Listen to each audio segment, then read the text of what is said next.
You're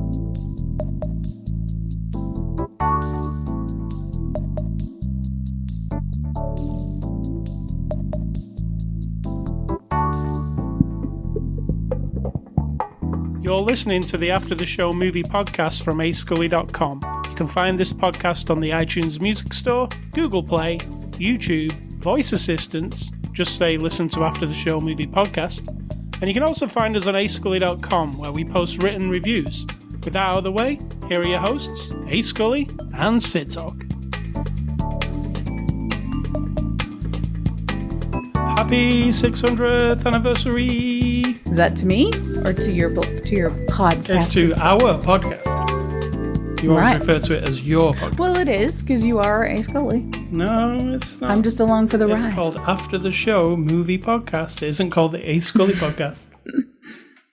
We'll just have to agree to disagree. So we've done 600 shows. How many weeks is that? Did you not do the math before this moment? No. You're just supposed to do it off the top of your head when I drop it 600 shows is 600 weeks. We do one a week. Oh, you know, we've done but we occasionally do more than sometimes. Yeah. Yeah. So just under 600 weeks. We've skipped a few for holidays and whatnot. We have. And the before the after the show discussion was me giving you shit because you really didn't make a plan for your 600th well, at show. the beginning of this podcast, there might be something that I did. So now you're just going to you can start now planning for 1,000. Do you think that's enough time? No, for you 700. To get it together? I should do something for 700. Edit together a load of podcasts. No, that's boring. This was the discussion. Your ideas were boring. You said my ideas were boring. So nothing was born of it. We could have on our 700 podcast people send in questions and then we answer them. Oh, boring. We could have we talk about our favorite movies of all time, something that's off reviewing a weekly movie. True, but we do that throughout our podcasts. I think people would probably be able to know by now what our favorites are. Could talk about our most amusing movie experiences. Amusing movie experiences like you go to the cinema and it's weird. Like we did last week when I talked about Helen Hunt. Oh, yeah, but then okay, maybe we did that they didn't one. hear that. We did that one already. They're not so much funny as they are miserable with the people. We could tell jokes for an hour. I'm not very funny. I could tell jokes for an hour. We could do a stand-up routine. We both write it and say it. No, thank you. We could just get on with this one because I'm sure people really want to know about Anna. We could talk about gardening for an hour. You wouldn't like that, and neither would the people listening to this. I could definitely talk about seeds and gardening for an hour. No problem. There we go. We've got it. So we could do a gardening podcast. We could talk about seeds. I don't even want to do that. I won't even listen to a gardening podcast. Is it true? So happy 600th anniversary. That's a lot. For the after the show, 600 shows. Weirdly, we must have started this week. The Giant Bombcast, which is another podcast I listen to, had their 600th show last week, actually. And the Catcast, another video game podcast, 2 weeks ago, had their 600th show. So weird that we all started at the same time. Was that the beginning of podcasting? Is it weird? No, I think it's really standard and almost kind of like, we just jumped on the bandwagon, didn't we? Was that the beginning of podcasting, possibly 600 weeks ago? 600 weeks ago. Like when people started. Yeah, I think we were on it early, right? There wasn't tons of podcasts when we started doing it. I don't know about that. I mean, now they're just ordinary. I mean, there's podcasts everywhere, right? There's podcasts on every. I think there was at the time as well. Funny though, the two that I listen to and ours are at the same number roughly. Mm-hmm. All at the same. I don't think that's weird at all. I think you got the idea because other people were doing it, and then we did it, so it kind of makes total sense. Well, yeah.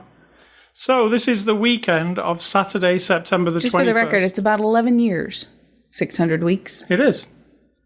So this is the weekend of Saturday, September the 21st. This is after the show number 600. We look at a movie every week, and this week's movie is Anna. It's a 2019 movie. We got this a little early for review from Lionsgate. It's rated R. You'll be able to pick it up on September the 24th on 4K Blu-ray. It will be on digital, it'll be on digital now if you go to Vudu or wherever. So, Sito, give us the synopsis of Anna, and then I will give you the synopsis of the box. A woman agent for the KGB who's also a model. Okay. And I'm trying to give it as little possible personality because you are going to read theirs, which will probably hype it up quite a bit. I'll give you the official one. Beneath Anna Polyatova's striking beauty lies a secret that will unleash her indelible strength and skill to become one of the world's most feared government assassins. An electrifying thrill ride unfolding with propulsive energy, startling twists, and breathtaking action. Anna introduces Sasha Luss in the title role with a star-studded cast including Academy Award winner Helen Mirren, Cillian Murphy, and Luke Evans. See?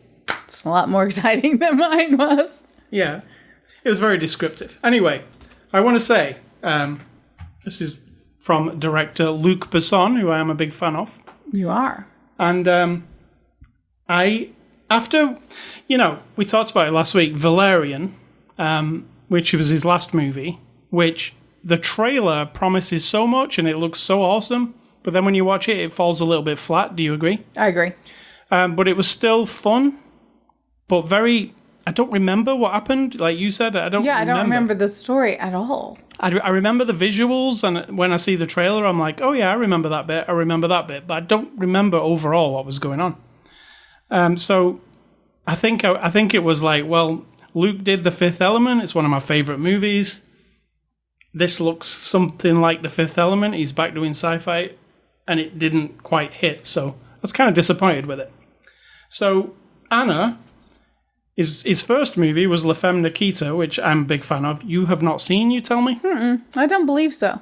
It's a very good... It's been redone. I mean, this is almost a redo of it again. Anna. Isn't it someone I'm not a huge fan of? It's Bridget Fonda. Yeah. Yeah. Are you not a big fan of her? Not really. Anyway, Anna, because Luc Besson's been kind of not, Leon and Fifth Element, he's made some amazing movies over the time. I wasn't expecting much from Anna, but then when it ended, I actually really enjoyed it. And it's not perfect, obviously. You can vouch for me on that. Yeah, absolutely. But I was thinking, there was a film we watched that is a similar type of movie called Red Sparrow with Jennifer Lawrence. We watched that last year. And I think this is way more fun than that. It doesn't take itself as seriously. It's a bit more... This is more of an action movie than like trying to be artsy in a way or whatever. This is just straight up like, is this female assassin? And... But isn't it also a lot like Atomic Blonde and Salt? I mean, it is. It is. I was thinking this when I was watching it.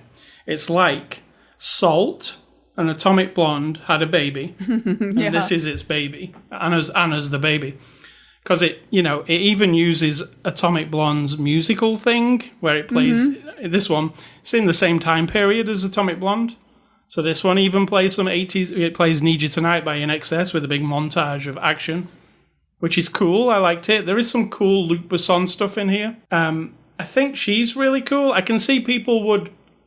She's a Sasha Luss, who plays the main character. She's not acted before. She was in Valerian as a side thing. But she's not, this is her main... She's the main person in this. And she's up against some big actors, right? In this movie too. And I think she convincingly was good. I liked her in the action pieces, and I liked her, she was, see, I don't want to give too much away. This movie has lots of twists and turns, which I enjoyed.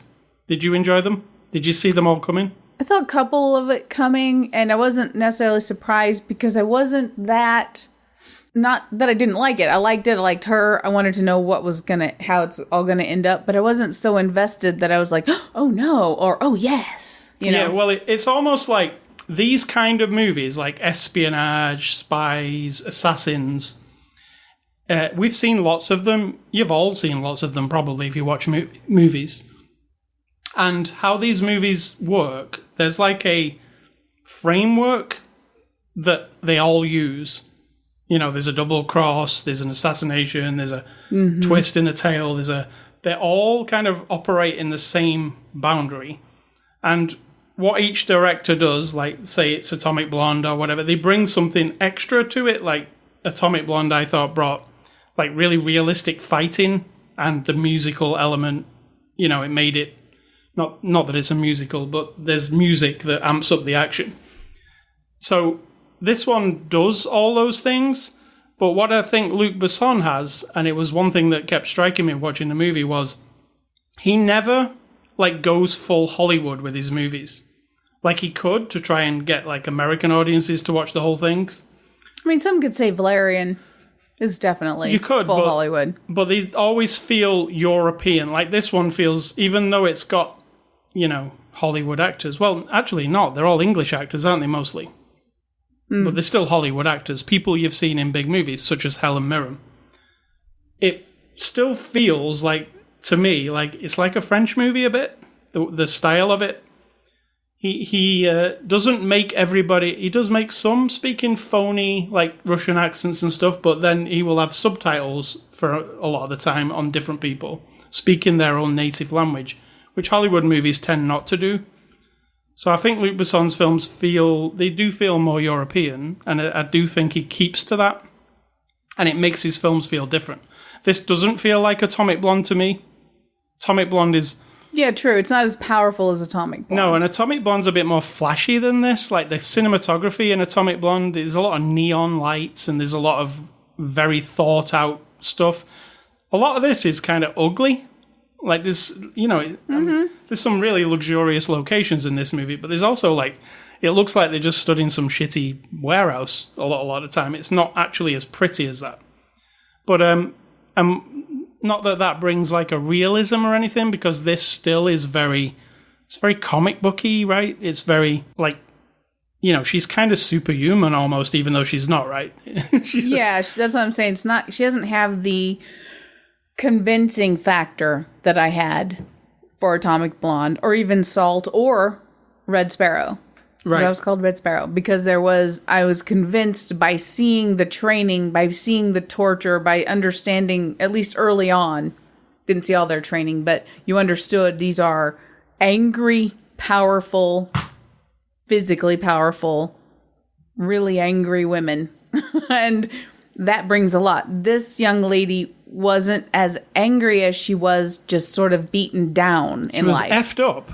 Yeah, beaten down, living with a jerk, kind of a junkie, sad story of her life, but she wasn't like, bring it on, world. Whereas those other characters are often just like, you can see it. They've got like a steel rod for a backbone.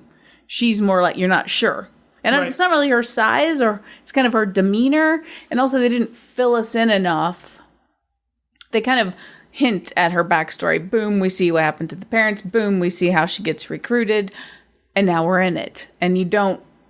Yeah, it never really covers that. Yeah, and the way he does some action, like the first part with the boyfriend, it's all pretty... it's not very substantial. The car race and their car chase was, but I mean... It's almost like play acting.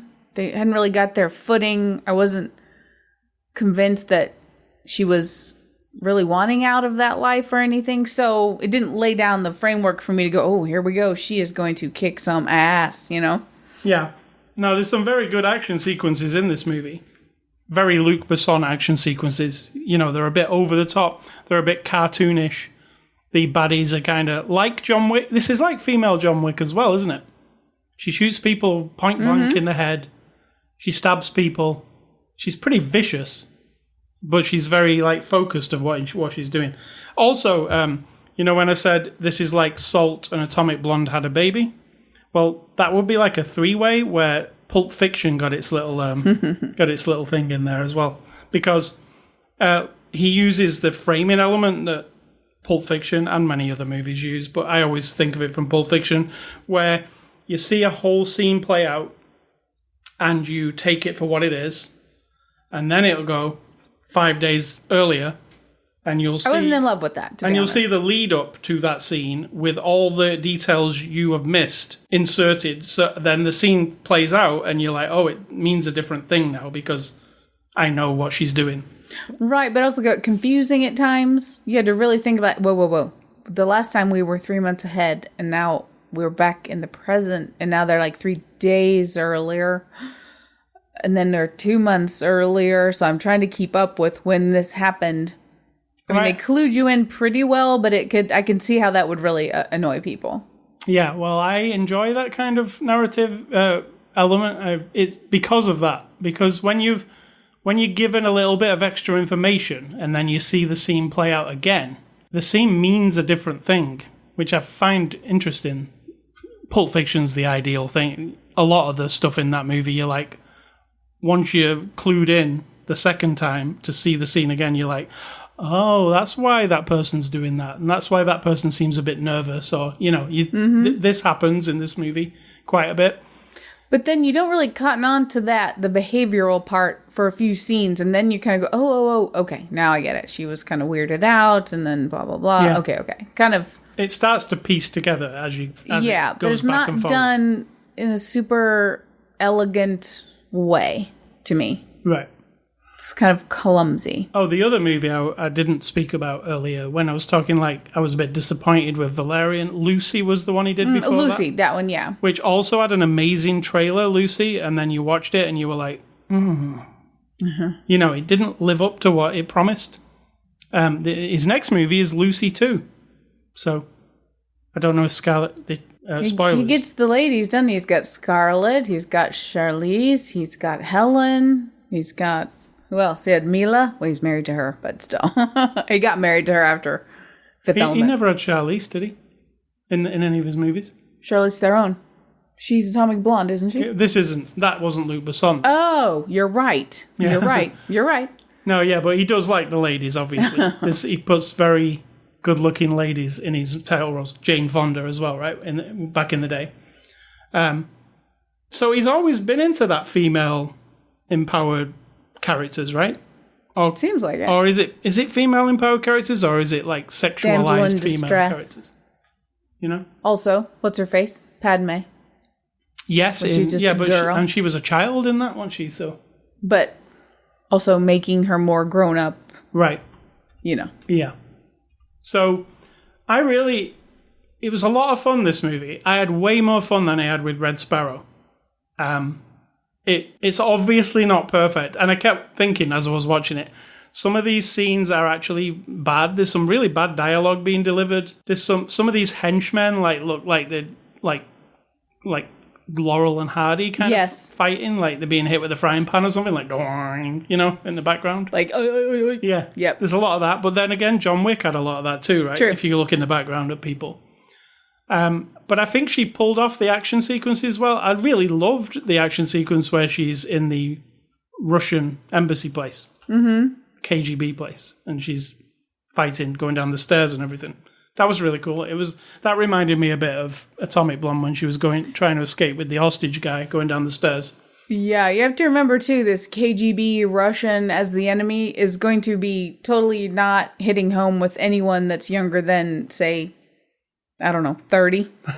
Because in our early lifetime, they were the foe, right? They were sold to the world and to us as the big bad enemy, and they were enemies in so many movies and just in general. Like the Russians will blow us up and they've got atomic weapons. You know what I mean? It was woven into our brains as young kids. Yeah.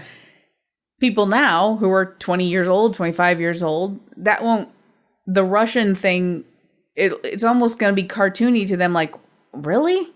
We're depicting them in 1990 as if they're living in the 50s almost. That's just weird. But I feel like to us, that's like, yeah, that's how they lived, even though we have no idea. Yeah, the time period that this is set in, there's a lot of people on cell phones, and there's USB drives, and there's laptops and stuff. I kept getting the feeling that they'd taken a few liberties. Some of this stuff was not around when... Do you know what I mean? Like a USB drive, for instance. She pulls a USB drive out of a bra to, like, I think they were. it was pretty big USB drive, but when the hell did USB even come about? Like that was the thing I was thinking. But then again, that's nitpicky. But like I don't think USB came about until like 1990s, late 1990s. The first USB technology began development in 1994, co-invented by Ajay Bhatt. So when was this? When was this? 1990. Yeah, so there was things like that where I was like, "Oh, this is a little bit out of time." But then again, we are talking about CIA and the KGB. Well, that's where I was like, when Helen Mirren opened up that laptop and it was really thick, it was an IBM ThinkPad, because I'm a bit of a nerd and I recognized hardware. I was like, it was a real thick, big laptop. I was like, oh, well, even if average people didn't have that, the KGB would probably have it. Right. Or the CIA at that point. So, but I did feel there was times where I was like, technology doesn't quite match. Some people have a big bulky cell phone. Some people have a very thin cell phone. I was like, very thin cell phone? Don't think so. There was none, right? No. So there was a bit of that going on. USB 1 was released in 1996. I thought so. Which this movie actually, it's not some special thing she pulls out. She just pulls a USB stick out. And I was like, USB, come on, really? But we have to take the leap and go, well, the KGB, they developed all that. It might not have been USB. It might have just looked like that. Some other data transfer device. KGB. KGB. KSB? KFC. KSB. So also, the front cover of this movie is they're trying to make her look like Hitman Agent 47, but a woman. Is that it? Yeah, holding the guns like that. Yeah. With the silencers on. That's Hitman, the cover of every Hitman game. Oh, yeah. So I think they're trying to do that. It's a bit much. So I really enjoyed it, weirdly. I enjoyed it a lot. I had a good time. It doesn't make it good, but I did have a good time. No, it's like Luc Besson is like, either it's really good, let's take like Leon, it's really good, or what else? The Fifth Element, it's really good, or it's later Luc Besson, Valerian, it's still good, or Anna, it's still good.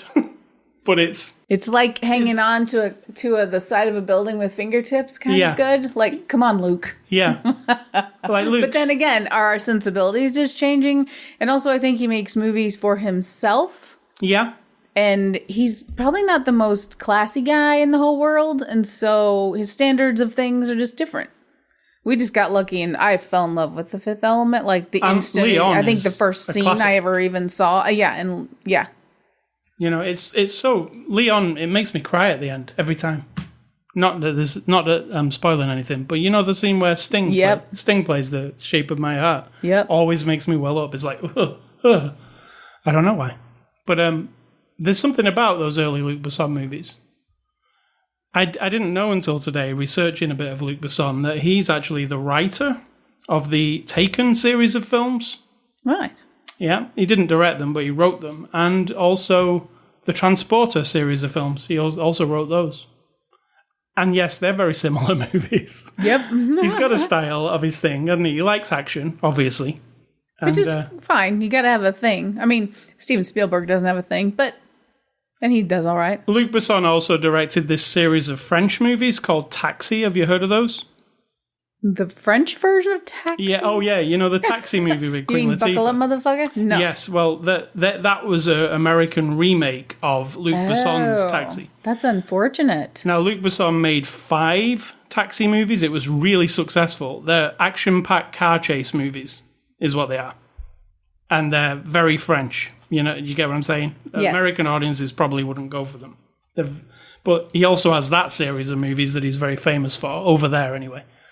So are we on the same page with this movie? We both liked it? I liked it. And I would actually, if it was on again on cable or something, I'd probably watch it again. It's one of those where I had a good time. I like her a lot. Yes, there are moments when I can't tell if she's just being like the downtrodden Russian young lady who's had a shitty life, or she's struggling to figure out how to be a character, because she's not been in other movies and stuff. And so, but I liked her. I'd watch her again. So talking about Sasha Luss, she's called. She's actually a supermodel. She does lots of They runway stuff. call young ladies supermodels these days. I'm not sure anymore what that means. To me, a supermodel is someone that everyone knows. Yeah, well, I mean, everyone. Like, I'm not in the fashion world, so if I know your name, you are a supermodel. If inside the fashion world they know your name, then you're a fashion model. Have you heard of Sasha Luss before? No, that's what I'm saying. Apparently, she holds the record for being on the front cover of Elle the most. Right? I don't read Elle magazine because I don't care about fashion. That's what I'm saying. But if she would transcend that, because back in the day, wasn't into fashion when Cindy Crawford was famous either. That makes her, to me, a supermodel because I'm like, oh, you just showed up. I'm not in your world, and I still know who you are. Did we mention she gets to wear so many outfits in this movie? 48. 48 different. Yeah. If you like seeing a lady in different outfits, this is the movie for you. She's in a lot of... She might be in like a sexy outfit. She might be like... Talk about cosplay gold. Yeah. Oh, yeah. There's lots of looks. Talk about action figure line. You could bring out 52 different versions of her. 48. Oh. Not 52, like a... He said 48. The guy who designed the costume said we had 48 And we're going costumes. from like a supermodel look to like... She was dressed as a queen, like a French queen at one point, right? Well, Marie Antoinette. Oh, because in this movie, she is also... She's actually a model. A model, yeah. A fashion model. She's a fashion model and a secret agent. True. This is a concept I imagine popped into his head. And it was like, ooh, how do I make a hot, sexy supermodel into a double agent? So, yeah, Sasha Luss plays Anna. She's been, like I say, she was in Valerian, but it wasn't a speaking part from what I could tell. And she is the lead of this movie. And I think she did all right. She didn't seem to me like somebody who's not acted. And the action was fine, right? There's some really good action scenes when she's like cutting people with plates. There's a lot of not great stunt work going on with her and the others, but, you know, I can usually get past that if it keeps up enough interest for the 2 or 3 minutes that they're fighting. Yeah, and there's, like Luc Besson said in the extras, this isn't like a movie full of action. There's only really a few action scenes. But it does feel like there's a lot of action when you're watching it, right? But there is a lot of it's a lot of like building up to action, and then just bits of like action. But yeah, it's pretty violent too. It's in the same vein as John Wick. Lots of shooting people very close up and sticking knives in them and stuff. It's like that. So Helen Mirren plays Olga. What do you think of Helen? Helen seemed to me... She was quite caricature. Didn't she seem like she was having a load of fun, though? Yes. Like, it's not her usual character that she's playing. It's kind of a bit brash and a bit, she swears, she smokes. Who is she? Tell them who she is. Well, she's the lady from the KGB. Yeah, like a handler. She works for, a trainer, handler, yeah. She's quite funny in parts. She's very tough and she has the very dark and deep, the standard Russian accent that we all think of. That one that we all think is legit. That if we were Russian, would be like, what is that? Why can't you just have a Russian lady do it? Yeah, but I liked Helen Mirren. I thought she brought something to it. I thought it was quite fun to watch her because it is kind of tongue-in-cheek, her character, really. Also, why did they make the guy have to be Russian? She didn't have to, she's Russian, but you could also make up a thing so they don't have to put on those weird accents and say, well, why do you have a British accent? Well, I was sent off as a child. I've always been trained as an agent, and they sent me to England so that I would learn that language so I could blend in better out in the world. You know what I mean? But they don't ever try to do that. They just say, do the accent, even if it's really weird. It's just that phony Russian, stereotype accent, isn't it? Yeah, we all do it. Yeah. Luke Evans, who's a Welshman, also plays a Russian. Yeah, he could also have been the same thing. He was raised in Wales because we want our agents to all have different experiences, so when we send them out in the world, they're not just Russian people. I quite liked Luke Evans in this. I think he was pretty good. I thought it was very ineffective, kind of boring. Did you? Yeah. He'd get into a bit of a relationship with her, and it's just interesting, his position. There was a relationship. They had sex a couple times. That's what I mean. Yeah. I was just hinting around it. But what I'm saying is it was... The position he was in was kind of taut and he's kind of on the edge of what do I do? Am I loyal to my country or am I loyal to my person? Yeah.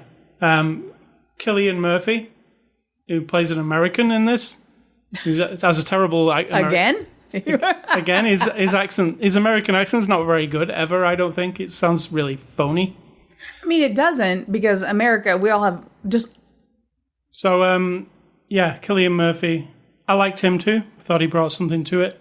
Yeah, I liked him better than I like him in a lot of other things. I'll give him that. And then finally, I want to say one of the worst things in this movie is she's called Lyra Abova, and she plays Maud. She's like a female romantic interest for Anna. And she is a really bad actress. I felt that too. I felt really bad thinking it. I'm like, is she trying really hard? No, she was, there were scenes. The scene, for instance, where she is sat near the window, you know what I'm talking about, and they come in and she's like... Yeah. And she kept looking, like, it was like she didn't know where to look. It just looked It was bad. Unfortunate. The scene where she was, like, kissing Anna on the back of the neck and stuff, trying to, like, get her in a sexy mood. And it just didn't feel right at all. It felt like there was no chemistry at all. Like, it was... Exactly. Which is unfortunate. Yeah. She's a French actress, but she stood out to me as like, oh, that's some... There was also a scene where she was sat She's sort of like ultra beautiful, because there were scenes she's where another he's model. focused right on her face, and as you're watching her, you know, she is beautiful. And then that coy, flirty thing that she was doing was like such a turnoff. Yeah. Like it was beneath her. It's another, like in Atomic Blonde, she had a female relationship, remember? Mm-hmm. I was like, oh, is this but just she was good. Yeah, she was really good. That was Sophia Boutella, the lady from Kick-Ass. Not Kick-Ass, Kingsman. The lady with no legs from Kingsman. Yeah. She was really good in that. But this was like a weak attempt at having that, it seemed like. I was like, oh. And this woman, there was that scene where she'd been told something and she had to react to it. I was like, what is she doing? Like, it's like everybody in this movie is doing a pretty decent job, but it's like amateur hour. Yeah, because in that scene, when it was over, she's like crying like a baby, and I looked over and sobbing, I'm like, I wouldn't be crying. I'd be like, what the hell was that? Also, what the heck just happened? Also, like any scene, you know that scene where Anna comes home and she's excited about the apartment? Yep. And she's wondering, and it's like really over the top. It's like, ugh. Is it that Luc Besson thinks there are people, that this young, beautiful model, that's his stereotypical way he thinks they'll behave? And then they want to counter that with Anna, who then is kind of cold to her and kind of like dead on the inside. I mean, you're right. She might have been told to do it like that. Yeah. They might have said, you know, like, we want you to be stereotypical, like, very kind of... That's how it felt, and then she kind of ran with it. It just felt weak. Like, because there's a lot of good actors, and then there's her. And I was like, ooh. I mean, that's a bad thing to say, but... It is, but it actually stood out. It's every time she was on the screen, I was like, she's very beautiful, and she's got a shaved head, and she she's got a beautiful looking face, like off the magazine. But anytime she says anything, I'm not buying anything she's selling. Like, it's just, So this is directed by Mr. Luc Besson.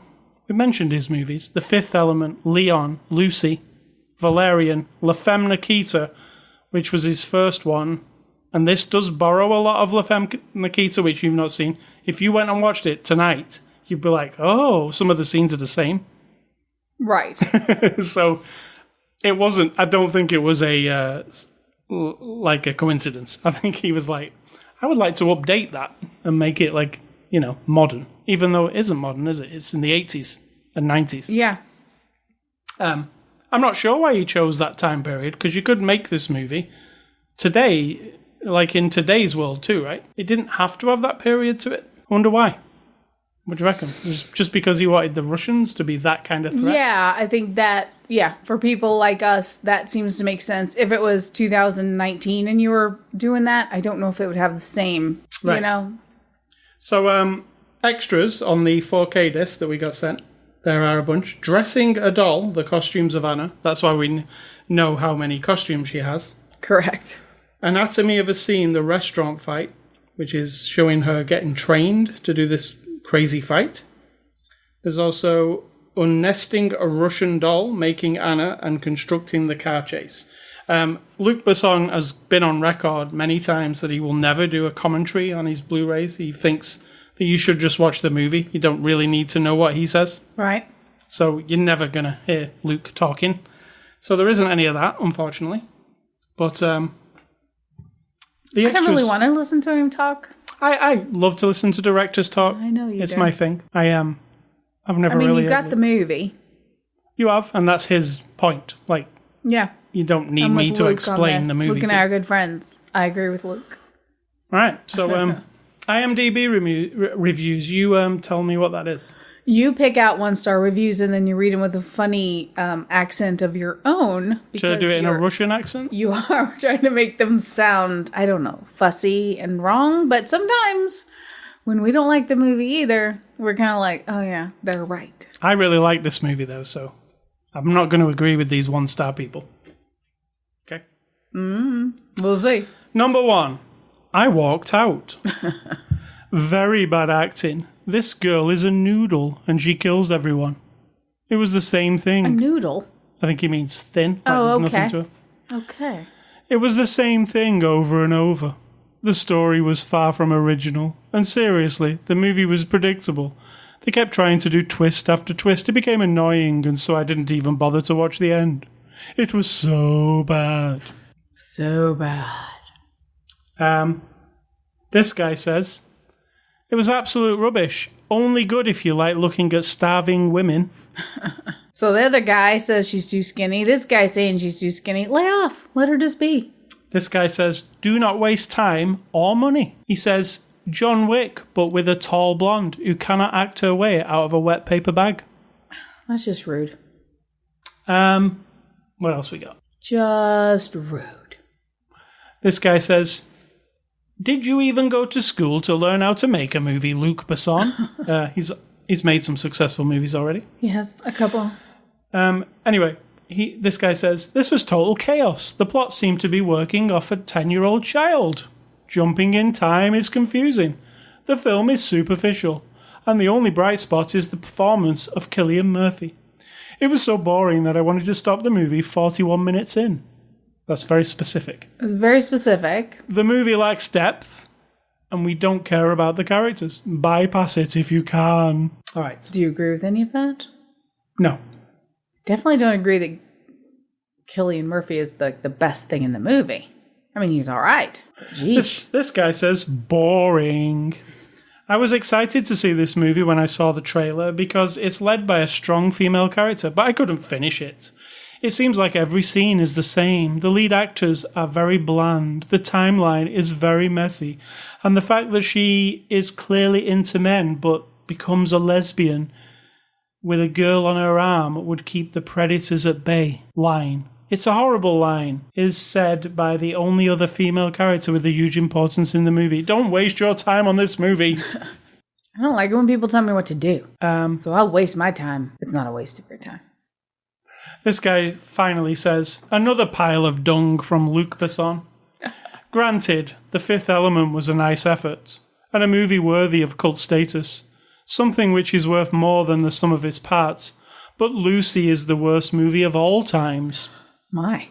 And Anna comes a close second. Nothing in this movie makes any sense. This is yet another pathetic attempt for Luc Besson to exercise his sex fetish through movie making. It's quite clear for anyone with a basic knowledge about 20th century cinema that this guy has made his life mission to make a woman fetish movie even greater than Barbarella. Sadly for him and us viewers, he is no Roger Vadim. For the viewer, the only value that can be had is the involuntary comedy. I laughed out loud 75% of this movie's running time. Why? Because this movie is ridiculous. The only sane reaction to it is to either laugh or to leave. The only redeeming quality of this movie is Helen Mirren, who is probably the best living actress of our times. It is absolutely a pleasure to see her perform, even in a pile of crap that is a pathetic excuse for a film. Goodness. So that's the That bad took reviews. some energy. I disagree with all of you people. Yeah. Thank you. I think this is a fun action movie from Luc Besson. It's not War and Peace. It's not trying to be some slick, serious Oscar-winning movie. It's an action movie that's a good one. It's above average action movie, I reckon. I mean, because we've seen lots of bad action movies too. True. So, movie recommendations. Thanks to Lionsgate, actually, for the Blu-ray 4K. And next week, we're going to be reviewing Danny Boyle's latest movie, Yesterday. So, yesterday, all my troubles seem so far. Oh, you just got us slapped with a bill from Paul McCartney. How much does he charge? I don't know. Probably quite a bit. No, Paul's my friend. I'll give him a call. All right. Movie recommendations. Also, if you're thinking that my rendition of that was enough to make anyone recognize what it was, thank you. When you upload this to YouTube, it'll flag that. Anyway, movie recommendations. I am going with Atomic Blonde because it's probably the best example of this genre, I think, that I've seen in recent times. And Leon, which is my favorite example of this genre, which is like action woman. Yeah. Leon is a fantastic movie. It still holds up. Watch it. It's one of Luc Besson's best. Watch it. What is yours? Mine are a little different. I'm going to go with movies that I think I need to watch just for the, I don't know, call back to a nicer time of life. Now, I'm not saying that the people in these movies are nice because Judy Garland wasn't nice. I know that. I'm fully aware of who she was as a person. But Wizard of Oz is one of those movies that when I watch, I'm like transported to my grandmother's floor in front of her console TV on Thanksgiving night when my dad was bitching because he wanted to go home. It was a 40-minute drive. We'd had Thanksgiving, and they always put it on Thanksgiving, and I would lay on the floor with my little face and my little hands, listening to him tell Mom, we need to go, come on, we need to go. And I know my mother was probably thinking, oh, God, she's watching The Wizard of Oz. I don't want to, I don't want to take her away from her Wizard of Oz. And of course it would have been on from 7 to 10 because it would have added shitload of commercials, made it all evening long, probably. Yeah. And so that's what it takes me back to, and I loved it then, and I would love it again now. Now, the other one is Charlie and the Chocolate Factory. You don't call it that?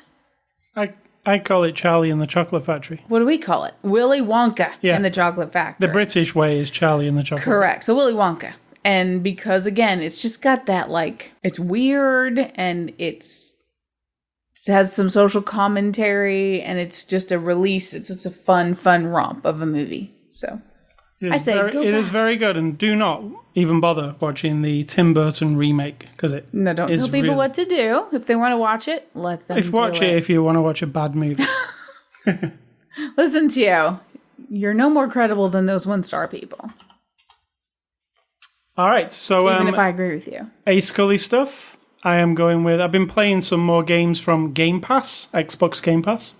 A game called Dead Cells, which is a 2D, you've seen me playing this one, 2D, 8-bit style platformer, and it's a roguelike, what does roguelike mean, Sid Talk? I don't know. No, you don't know? Roguelike? Yeah. No. It's a genre of video game, roguelike. I'll explain what roguelike is. You start the game and you play it, and you will die. It's kind of designed that you're going to die. And then you'll die. Great. And then you will come back to life. This Dead Cells is you can't die, but you do come back. And then what you did prior, if you unlocked anything in your prior run through of the game, you will keep that stuff. So hence the second time you play the game, it might be slightly easier because you've got better stuff. And the more you die, the better stuff you get. So you keep going into the game, trying to get as far as you can, collecting stuff, only to die, and then to eventually be reincarnated with the stuff you already collected. Eventually you get to a point where you're so powerful because all the stuff you've got is so cool, you can finish the game. So it's designed for you to play through it lots and lots, the same levels over and over again. While that sounds really boring, it isn't, because the actual loop of, this run is going to be much easier because I just found a sword that is 50 times more powerful than the one I had in the last. It just makes it really fun. So that's what a roguelike is. So what's a roguelike? I don't know. So yeah, that's it. Dead Cells, it's free on Game Pass. I've played a lot of it this week. It's really good. I've also played, there's a new racing game out called WRC Rally 8. And it's the 8th of these rally games. Dirt Rally, Codemasters make a rally games called Dirt Rally. And they're kind of the premium top end of rally motorsport games. And WRC Rally has always been like the budget title. It's kind of the same kind of game, but it's not got as much money to develop it, so it never comes across as good. This one's kind of caught up with Dirt Rally, and I was quite surprised. I've not played, maybe WRC 6 was the last one I played, so I picked up 8 this week, and it is very much like Dirt Rally now. It's the graphics have caught up, the handling is really good. There's much more deep career mode in this one, where you actually have to manage your whole offices, and you have to go through your emails, and you have to sign different sponsors and hire different staff to look after your car in between doing the rallies. If you've ever played a football manager game, like Soccer Manager, it's like that, but for rallying. But you actually do the rallies, you drive the cars. So that's WRC Rally. I think it's out on consoles and PC. I'm playing the PC version. It's quite good. Did you see me play it? No, I don't think so. A racing game, all racing games would look the same to you, though, right? Yes. It's just a car on a screen. As do the other ones. It's a fighting game, a war game, a driving game. Unless it's Telltale. Yes.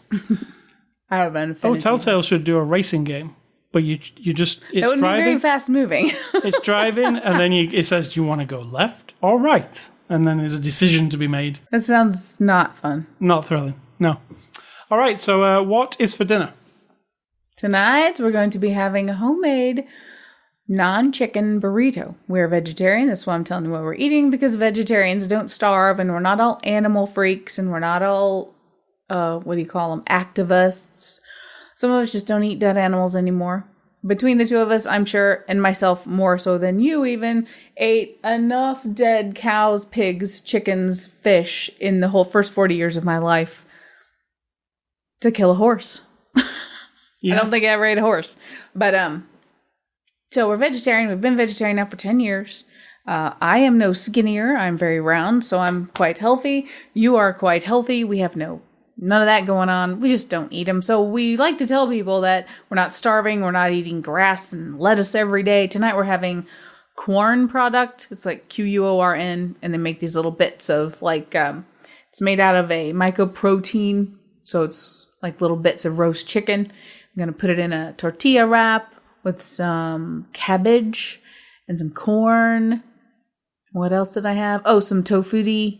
Sour cream. It's not sour cream. It's made out of tofu.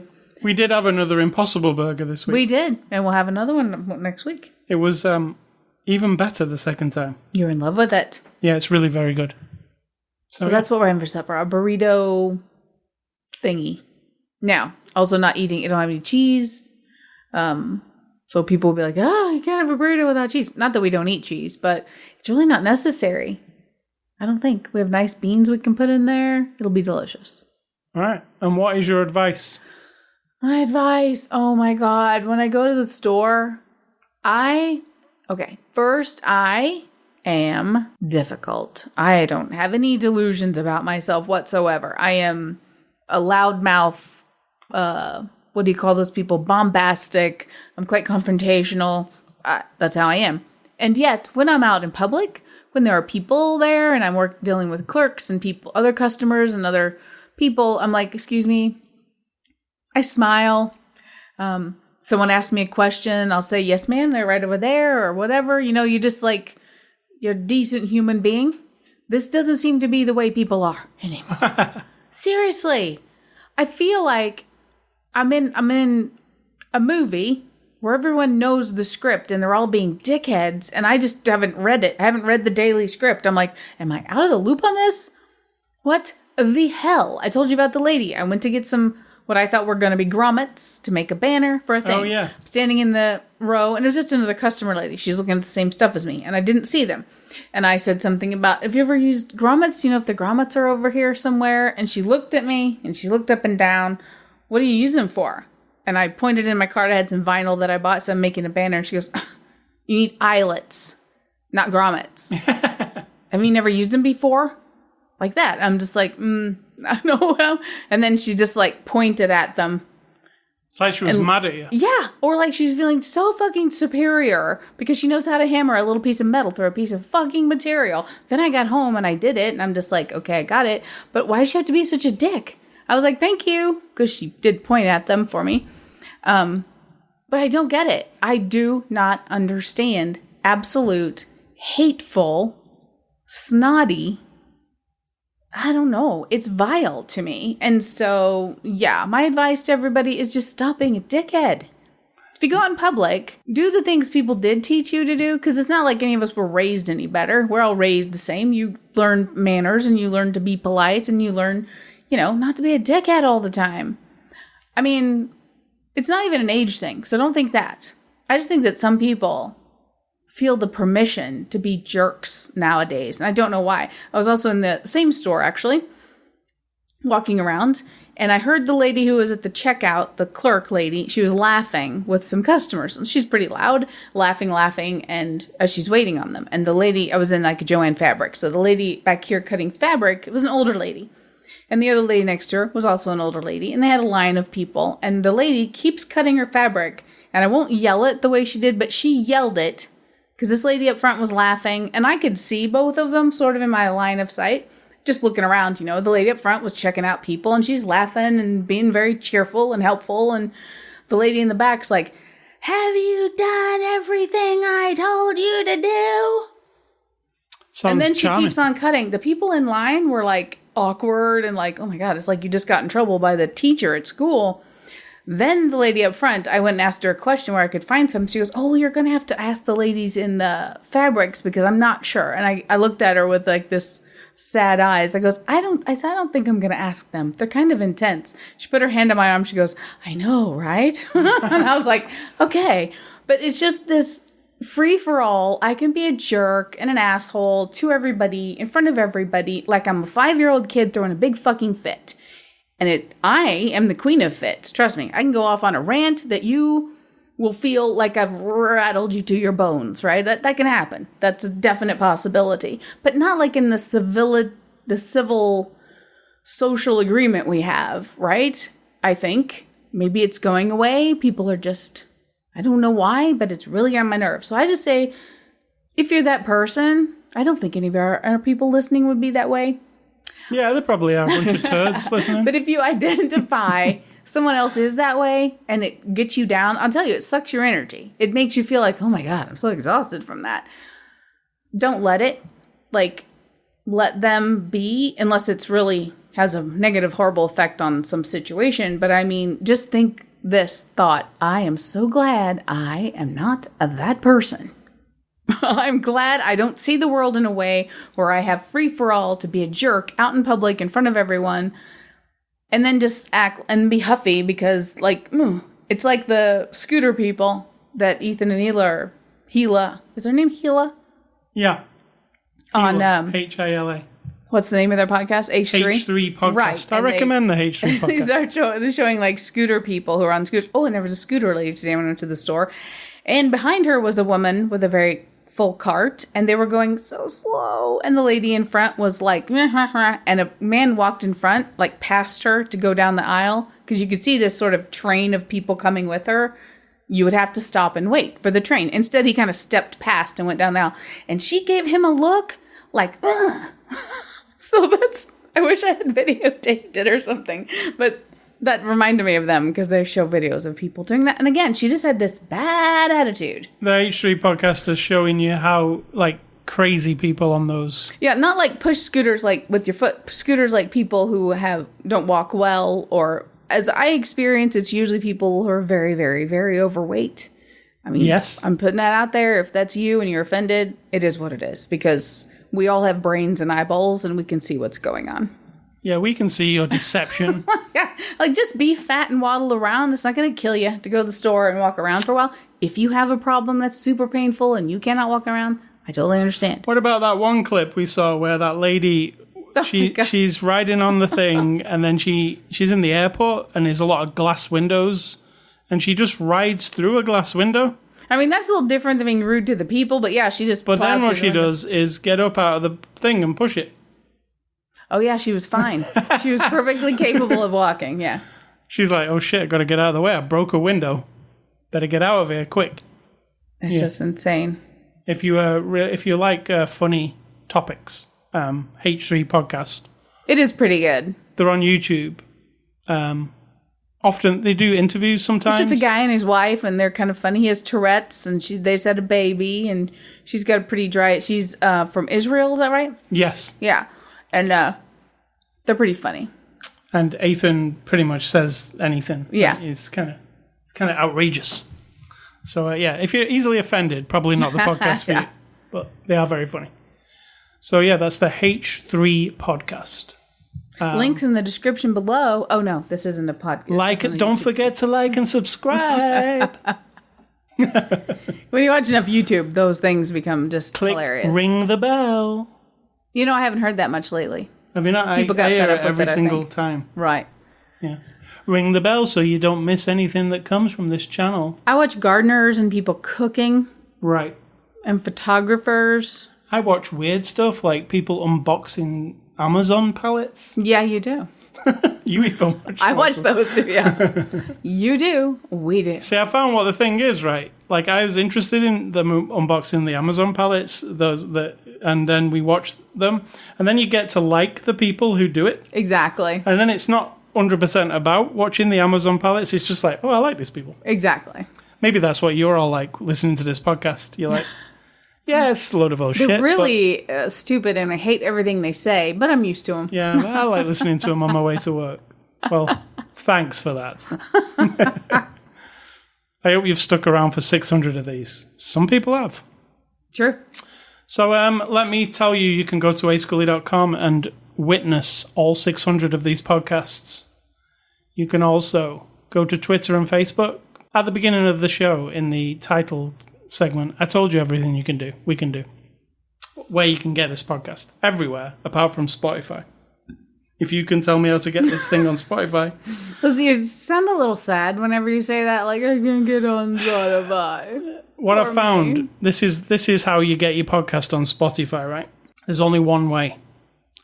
Apparently, at the moment. You have to host your podcast on this one particular thing, Libsyn, I think they're called. It costs $30 a month, and they will put you on Spotify. Okay. That seems to be the only way in to their walled garden they've podcast. cheated their way to let other people in. Right. That's weird. So I'd love to be able to put you on Spotify, but I'm not paying $30 a month for it. No. You'll have to go to YouTube, TuneIn, all the other places, Google Play, iTunes. Also, they're already listening, so you're kind of you're preaching to the choir here. But yeah, They've already found you. There's one person who's like, why aren't you on Spotify? I hate finding you every week. Yeah, so you can catch us on Instagram, email me at ascully@ascully.com, don't email Sid Talk, and... You can find me on Instagram, Sid Talk. I did say... CIDTALK. And stay classy, us, for doing 600 of these shows. That was pretty classy.